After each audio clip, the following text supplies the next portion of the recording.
Okay, again, the memory of my phone is terrible. It almost feels like an attack from everything that's evil. Long story short, their message was very simple. They would not allow us to get out of Tunisia with that passport or that stamp in the passport.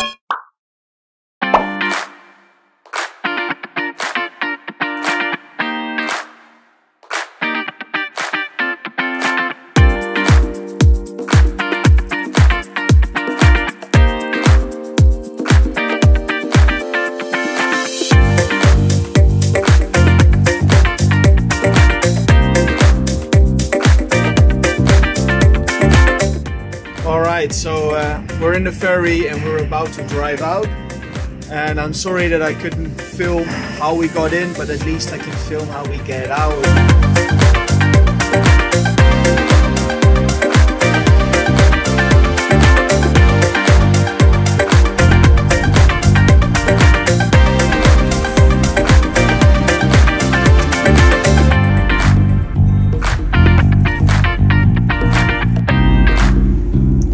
Arrived in Tunisia.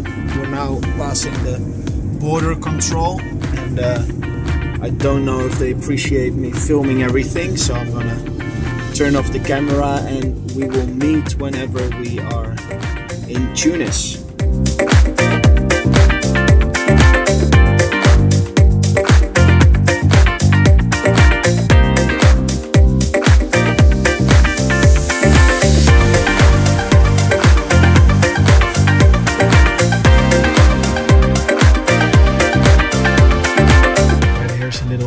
So we are still at the border patrol. As you can see, there's a lot of cars in the line.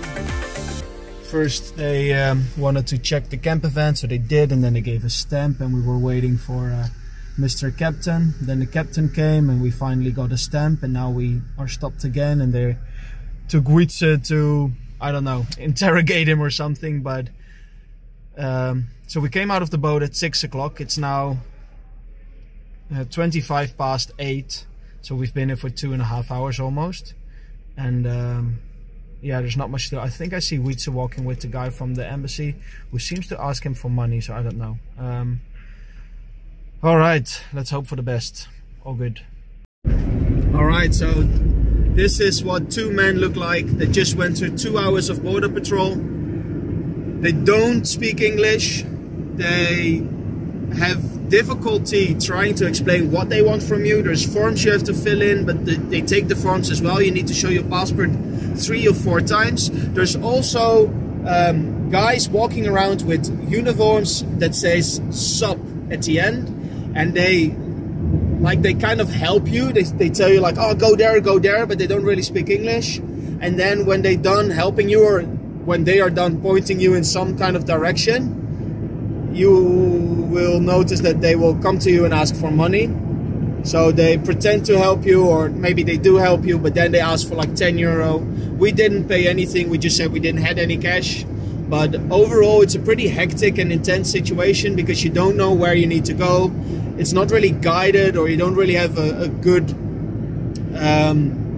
policy in which you know like, oh, we have to go to the left and now we're going through customs. So it takes a lot of time. Be prepared, but overall, you know, it's the first African experience in a motorhome, so I do think it's a good experience because you learn a lot from it. Now driving into Tunis, meeting Antoinette, delivering this beautiful motorhome to her, and I'm very excited what she think of it, if they like it, and then we probably go for dinner, and then tomorrow we have a full day to explore Tunis, and then on our way back home. Alright guys, finally here. So all happy. They just had some food. We were a little bit late, so we missed the dinner appointment. But at least we're in the hotel. It looks beautiful. And then we'll be on our way towards the motorhome. And then hopefully they'll like it. But I'm sure that's alright. Alright.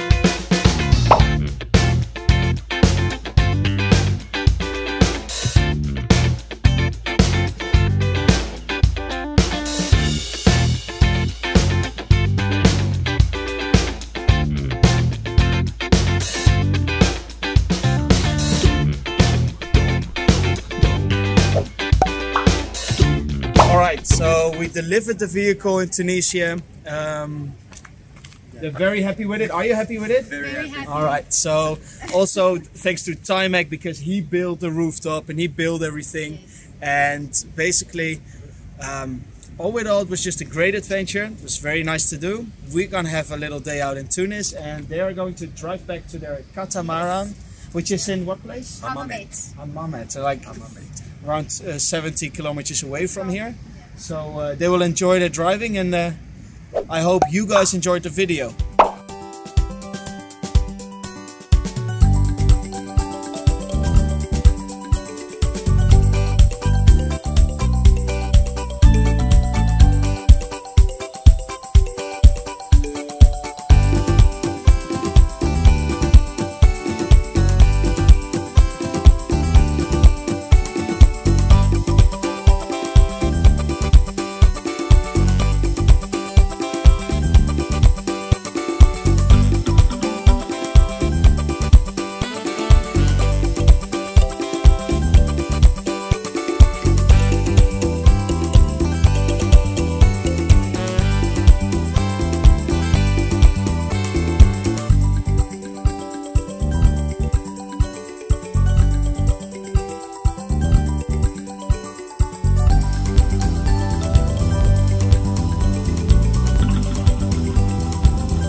We're having a lovely day in Tunis. The sun is shining.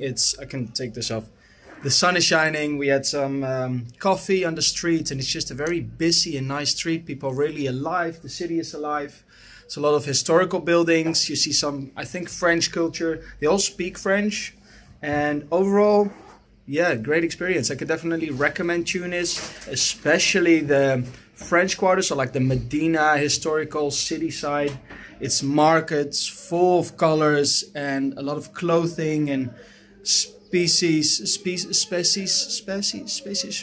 I don't know. Anyway, a lot of stuff, and it was really nice to have just a walk around, see the culture, talk to the people, and overall, nice experience. Definitely go to Tunis if you get the chance at some point. We are still at the airport, and it's been like an hour or two after our flight. And the reason we are still on our airport is because we cannot leave Tunisia. Now I'm renting a car and we're going towards Hammamet, but I'll explain you later what's happening and what's going on. So they send us from officer to officer to officer, and long story short, their message was very simple. They would not allow us to get out of Tunisia with that passport or that stamp in the passport. Well, okay, so we gave up. We thought we need to leave. Another little frustrating thing was that one of us was already out, so we needed to delete that passport stamp again. So that was another story. So you can imagine how life was going at that point. So anyway, we were a little bit afraid, because we thought if we can't leave with that stamp, Anton and Antoinette may not even be able to leave with the motorhome without that stamp. So we decided we would hire a car, drive to Hammamet, which is in like 40 minutes south of Tunis, and go to the boat of Anton and Antoinette. And they invited us as our guests, and it was really nice to be on a big catamaran once. I never experienced it. It was very nice, but so we drove that way. We met them there, and we thought, okay, let's figure it out here, where the city is a little bit more quiet, and probably it will be easier to organize our passport situation there. So drove to Hammamet, were welcomed on their boat with some very good coffee, had our own room.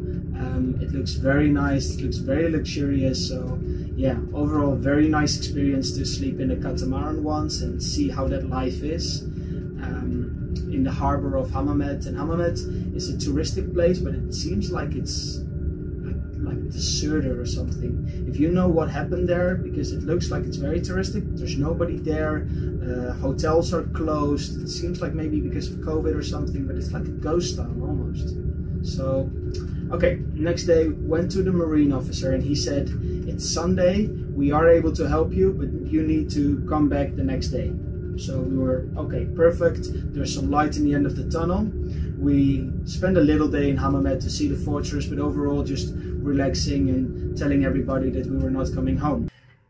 Oh, stressful day, but we're gonna make it. We're gonna manage it, and God is good. So if he needs us to be here for 2 more days, then who knows what will come on our path. For now, I want to get some sleep.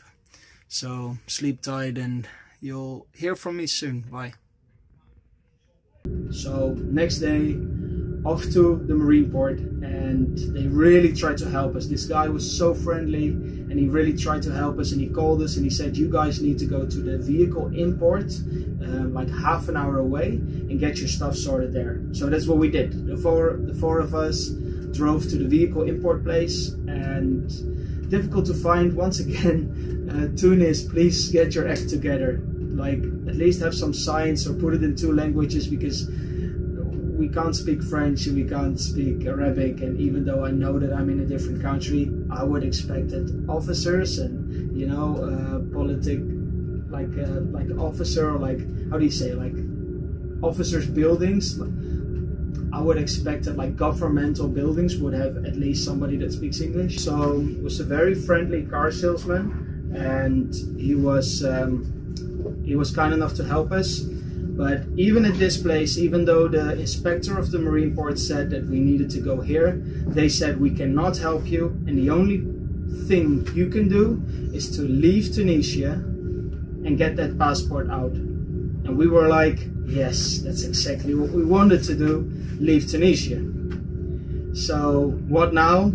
Yeah, that's what we thought. So we figured that if we would go out with the vehicle, they would stamp out our vehicle, and then if Antoinette and Anton left without the vehicle, then they could come back in with the vehicle and get the vehicle stamped in. So this was possible, but then we need to have a new ferry ticket, and we might as well just go with the ferry and leave Tunisia with all 4 of us. So this is what we decided to do. We thought, okay, the 4 of us will leave Tunisia, we will catch a ferry to Rome, Italy, and then all of us are outside of Tunis. We all have our passports stamped out. We can finally go home. We can leave Tunisia, and Anton and Antoinette can continue their travels in Europe as they wanted to do anyway, but then later. So they quickly made sure that everything they wanted to take from the boat into their motorhome was organized, and it must have been stressful for them because they had 1 day or more like half a day to get everything sorted, but they did, which was so nice. So thank you so much for that, Anton and Antoinette. Such a kind thing to do, to sort us out. And anyway, so we had some beers and we celebrated, and this morning we left rather early. We had everything sorted out. We thought we might take 8 or 9 hours in advance in case something would happen, but you know, good faith that nothing will happen at all. So drove back to Tunisia, to the port, and this is where our last problem once again started. So Anton and Antoinette, their visa starts at the 1st of March. Today it's the 28th of March, 28th of February, which means that if we get on the ferry before it will arrive in European waters, it will be the 1st of March. Before we will arrive in Italy, it will be the 1st of March. However, the border patrol over here said we will not allow somebody without a visa into the boat, even though the visa starts whenever they arrive. So, you know, I can tell you everything they told us, and it was a long story, and was once again very frustrating whether they are right or not right. At the end of the day, it's just lines on a map, and we all have to obey the rules, I guess, but it's very difficult, especially in a country where, once again, they don't speak English, they don't speak German, they can only speak French or Arabic, so it's difficult. And we decided that Anton and Antoinette would get a plane from Tunis to Rome the next day, and we would go with the vehicle to Rome on the ferry. So that's what we are doing right now. We waited around 6 hours so we could go on the ferry. We had our vehicle, and our passports stamped, and they stamped it, and we were so happy. We thought, finally we can get on this boat. And even though it was some more hours waiting, and every time an officer walked by, we were like, ooh. It's always traumatic, you know, every moment you think like, oh, what will happen? Maybe we can suddenly not leave again after all these problems, you know. So we are on the boat now. We are getting the ferry to Rome, Italy, and this is where we will meet Anton and Antoinette. They will go by plane. It's a waste of our money, it's a waste of our time, but there was nothing else to do. So this is the situation right now. We are meeting them there, and then we are finally flying back home, because Timex has 3 other customers right now. One yesterday, one today, and one tomorrow. I was meant to be there. My mom is very worried about my dear father right here. She misses him. We're saying like, no, but I know she is. So we're happy to get back. Now arriving in Rome, meeting Anton and Antoinette, and finally get back home. All right, as you can see, I'm finally back home. And well, that was quite an adventure, eh? So I'm probably not going to bring an RV to Africa anytime soon. And if I do, I need to know all the ins and outs about it. And that's my biggest advice right now. If you need to import a vehicle and you're outside of Europe, you know what? Just don't do it. I don't know, but definitely try and find some people who've done it before and get some advice. And for now, thank you very much for watching, and don't forget to like and subscribe, and I hope to see you on the next video. And also let us know if there's any specific videos you'd like to see, then just put it down in the comments, and I'm happy to make a video especially for you.